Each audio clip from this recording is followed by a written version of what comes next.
Hello everyone, welcome back to another video. Today I will show you how to add music to Facebook story. You have to just open the Facebook app on the Android device. So I can tell you how to add music story on the Facebook. So you have to open the Facebook app. So when you have to open and there is a create story button, you have to click it, and the top of the music section you have to click, and there are the music sections. So you can search for music and there are the for you randomly. I can choose randomly, for example, and I can choose the background of pink color, so I can share it.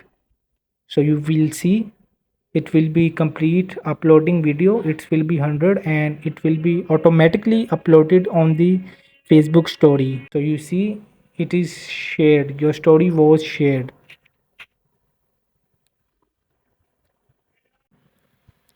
So it will be shared, so it's very easy. You can add a story on Facebook. It may take few seconds to complete.